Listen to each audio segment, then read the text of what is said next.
Hi, and welcome to This Week in Data, your guide to the modern data culture, brought to you by Pragmatic Works. My name is Devin Knight. And I'm Adam Jorgensen, and today we're going to talk to you about how to interview a customer. Okay. So, yeah, we'll get more into that, but tell me, first of all, who's a customer? So, well, we all have customers, so you could be a consultant and have customers. Yeah. But a lot of our corporate IT and corporate business technology brothers and sisters, they have customers too, right? They're working with different people on their teams, and there's lots of times when we go in to have a conversation to try to understand what that person needs, and sometimes we don't do as good of a job with it as we could. And so we've gone back and talked to our team and a lot of our customers and said, you know, what do you really want to make sure some of the best practices are? And so we're going to pull all that together and share it with them today. I like it. So the idea there could be, if you work at an organization, finance could be your customer. Absolutely. Right. Right. Yeah. All right. Or marketing or sales. No, I won't talk to them. Okay. You heard it here, ladies and gentlemen. Devin Knight hates marketing. So let's talk about some news first, though. We always do news because there's always so many things going on. And so we're very familiar with Microsoft Azure. Yes. It's the cloud. Yes. It's up there somewhere. Is it Azure or is it not? It is not Azure. It is not. If you say that again, there might be physical violence. There might be some high-level ranking people here that said that even within the last year. I would like their names on a piece of paper. Kidding. I think some behavioral modification is in order. Some shock therapy. It'll be shocking. So anyway, but Azure's basically you have the on-premise quote, and then you have the cloud. Okay. But what if you can bring the cloud into the premise? Did I blow your mind? You did just blow my mind. Is this like Inception? A little bit. Okay. So Leonardo DiCaprio brings your data. No. So Microsoft has a product called Azure Stack, which originally was supposed to be the ability to run Azure services and the provisioning and the portal and all that in your own data center. Gotcha. And they've been talking about this now for a long time. They have some customers that are in early beta. And what they figured out was the thing that they promised over and over again, which was, you know, it's a software solution, not a hardware solution, was a terrible idea. Because, as we know, every company runs their hardware differently. Yes. Some of them take very good care of it. Some of them run systems on very old hardware. They don't tune it. They hook high-end servers up to very terrible storage. And so they have all of these inconsistencies. And to Microsoft's point, they can't really be held accountable for performance and features if that's going to be the way that things are run. So they've kind of gone back on that. And they've now said it'll be delivered with hardware partners like I think it's Lenovo, HP, and Dell. Where it's going to be more of an appliance. Okay. So it will have a subset of features of Azure, not everything. And they're going to be talking a lot about it at their Ignite conference coming up, but they've started talking about it. They announced it at WPC at the partner conference. So we've been talking to customers at Microsoft about, you know, these types of initiatives, but it's exciting. I think for certain types of businesses, it brings a lot of added value. Gotcha. So the idea there, though, being some of the things that are exclusively Azure features, Azure services, I would now be able to run on-premise in my data center. Through basically an Azure portal, Azure PowerShell APIs, etc. The same way you would out over the WAN to the cloud, just in. Now, it is a much smaller subset of features. I was about to ask you certain features, but I don't know if you knew the little version. I don't have the grid, and they haven't released the full grid, and the grid right now is so small that it's always followed with many more to come. But the way I look at it, Devin, is kind of looking at the way they do it for federal government, right? So FedRAMP is always about 3 or 4 years behind because they go through an extensive certification security process. I don't know if Azure Stack will be quite that far behind, but there's a lot of things that are only available in the public cloud. Won't be available on Azure Stack right away. Gotcha. That's cool. So, but you know what we can do with the cloud? Robots can do surgery. Robots, yes. Robots are doing surgery? Have you ever seen the Jetsons? I have. You know Rosie? Yes. She could do surgery. She could do surgery. Yes. So Microsoft has put robotic surgeons on the map.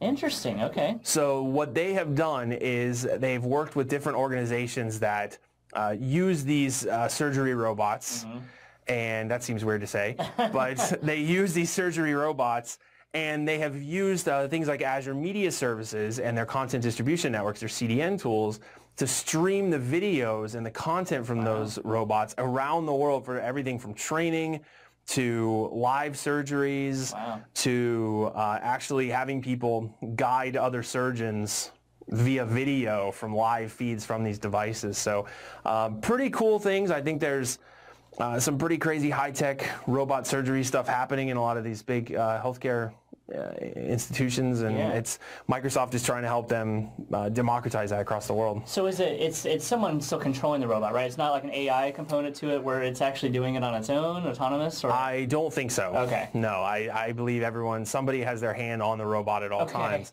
My question is, just because I have my hand on your shoulder doesn't mean I'm in complete control of everything that you're doing.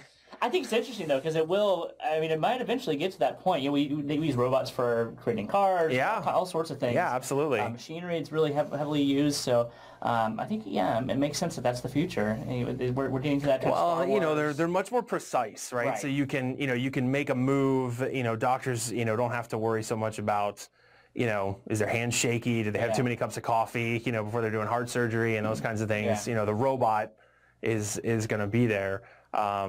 I'm waiting till it gets to the point where it's like Luke Skywalker getting his arm fixed by a robot. Yes, or a robot arm. Yes, or a robot arm. Which, right. I think we're getting there for that. Like Winter Soldier. Yes, exactly. we have a lot of great, most popular pop culture references. So last but not least in our news, PowerShell. We talk a lot about PowerShell, the scripting language used for doing a lot of different things in the Microsoft environment. But now we can use it in Linux. Oh, I have heard about this. Yes, this is really exciting. So it is very exciting. It's not great dinner conversation. So if you're out with your friends and you're like, PowerShell's available on Linux, they're going to look at you a little strange. Unless you're out with your user group, in which case they're going to go, oh, wow, that's very cool. So lesson there is pick your friends wisely. But so a lot of people have really wanted what PowerShell can bring. For a long time, but they haven't standardized on it or .NET because they run these very large Linux shops. And between Scott Guthrie and Satya Nadella's commitments to open sourcing a lot of things that Microsoft does, PowerShell has become not only open source, but also now available to run on Linux. And even tools like all the text editors and OpenSSH and things like that that are pure Linux and Unix tools, they all work with PowerShell now. Oh, that's really exciting. Yeah, there's so much stuff that you can do with PowerShell. I'm getting into it big now through things like we talked about Azure earlier. Right. A lot of things you have to do with Azure, but I'm excited to see what it means for Linux as more of this starts to come out. Well, Microsoft announced not too long ago that they were going to have Linux, SQL Server on Linux. Yeah. Right, so that's obviously coming at some, undetermined date. But PowerShell, I think, is going to have to be a big part of that. So, it's all part of the ecosystem. So pretty good news day. Let's jump into our main topic, though, which is really talking about how to interview a customer. Okay. Yeah. Again, I'm fascinated by this. The whole idea of customer being something that can be internal for you as well. Right. I think that really gets into something really interesting. So what do you mean by that? What do you mean by interviewing your customer, especially if it's internal? When we get started with a customer, a lot of times we sit down with that finance department, or I'll sit down with marketing because you don't like them. And by the way, Liz is not going to appreciate that. Yeah, she's definitely going to watch this. So when you sit down with somebody across the table, they need your help, right, or you need their help. And it's only by working together that you're going to get something done. And that may sound a little cliche, but most projects in a lot of corporations around America have failed to realize this. That by working together, you will accomplish something. By throwing each under the bus and doing all of that, it's not going to work. I don't get it. I don't get it either. So no, I meant I don't get why you would talk to other people. I prefer to go to the Panera line where you don't have to talk to somebody. Right. And I'm sorry. Right. That's why your office doesn't have a window. We made that conscious decision. No, but it makes sense, right? So right. I mean, you need to be a team player, right? So there's a couple of things that we can do to really set up that project or that initiative for success. Yeah. So the first thing is do your research and homework ahead of time. Really understand don't walk into the meeting blind. Really understand what the point of the meeting is and what that person's going to need. Okay, so doing my homework ahead of time. So how do I do that? What's the process that I'm going to go through to actually do that research ahead of time? What do I need to do? Well, so a couple of things. So let's say we're going to meet with the marketing department. So it would be good if I was going to go have that meeting, and let's say they scheduled a meeting that said something like, discuss new marketing data project. That's pretty vague. Right. I don't really know what that means.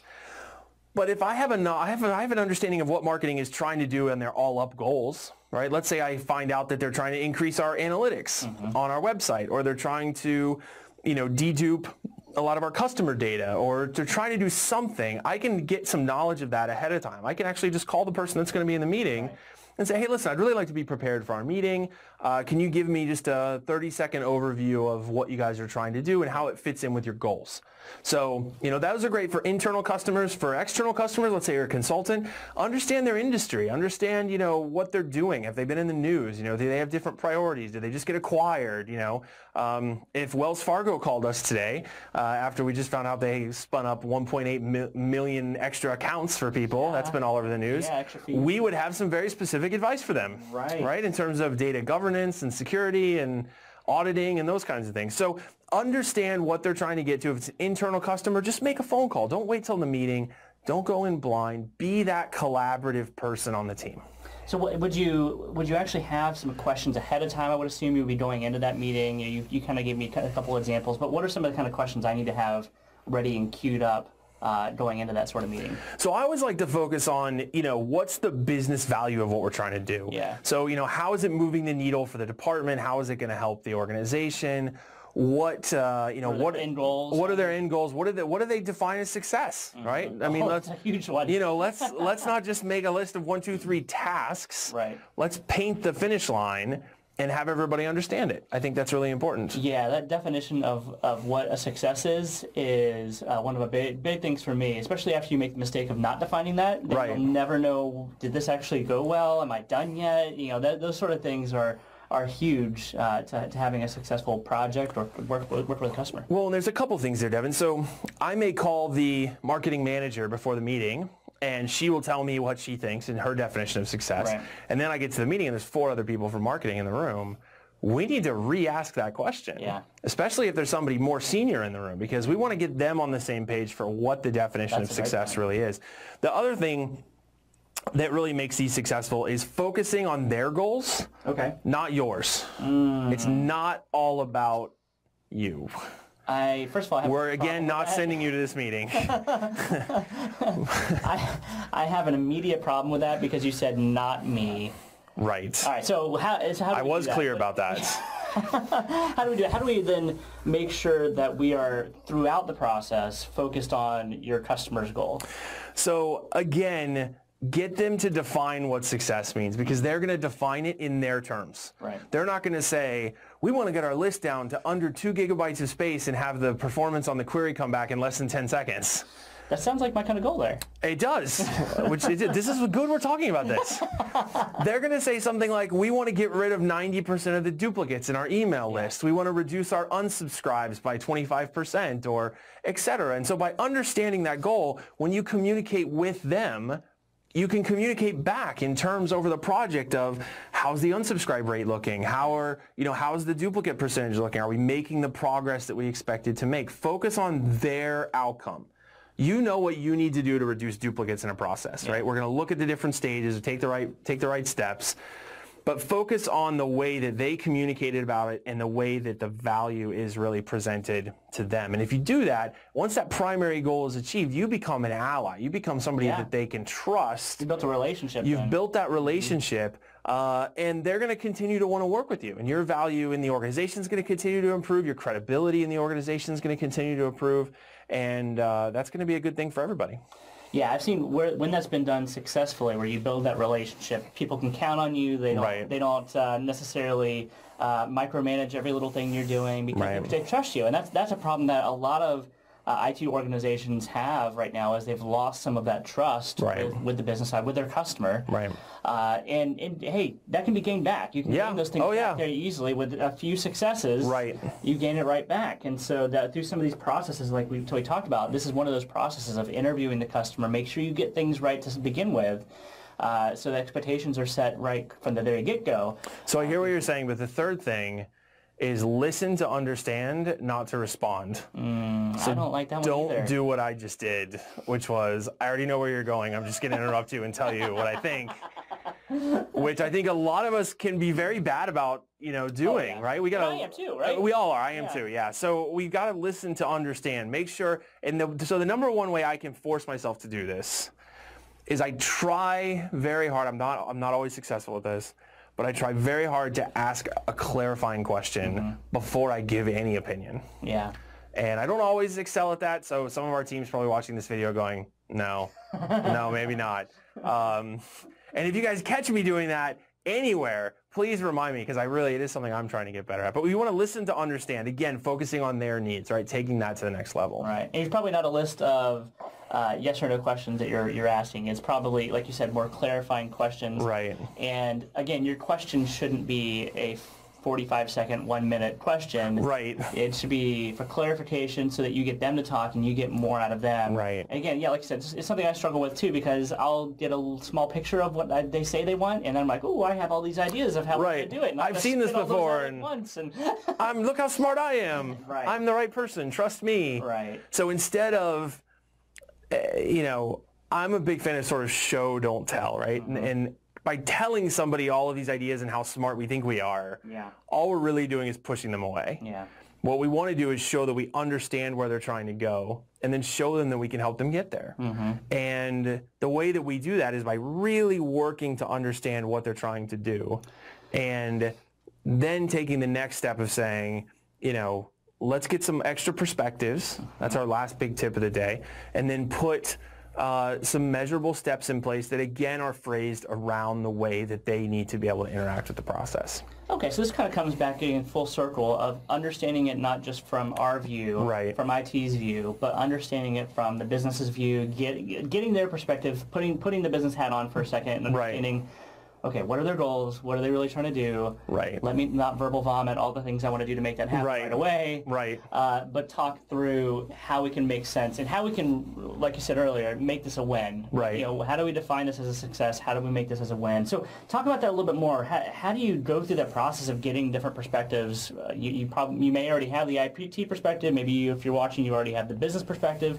But how do you do that? Like, realistically? Yeah, I think the easiest way is to just ask the questions. Yeah. Right. I think the best way is try to make sure that all the right people are in the room in the first meeting, even if you have to, drag one of them in. Right.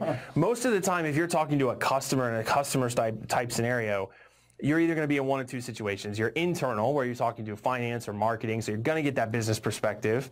Maybe you're bringing the IT perspective, or you need to bring somebody else from IT. Maybe they have like a business analyst who's kind of the bridge role, and that person understands their data assets, and what's actually happening in IT. Bring that person in the meeting.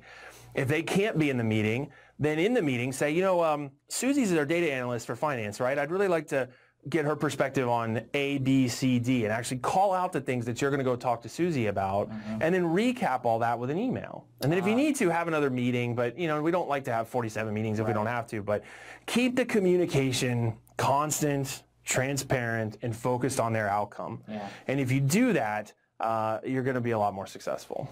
Yeah, I'm curious what the folks watching or listening have had. Have you had some successes, or hopefully not horror stories, but where? I'm sure they have. We all have, right? Yeah, I mean, I know. Yeah, they obviously weren't at fault for those. Clearly, anybody watching this could never do anything wrong. Right.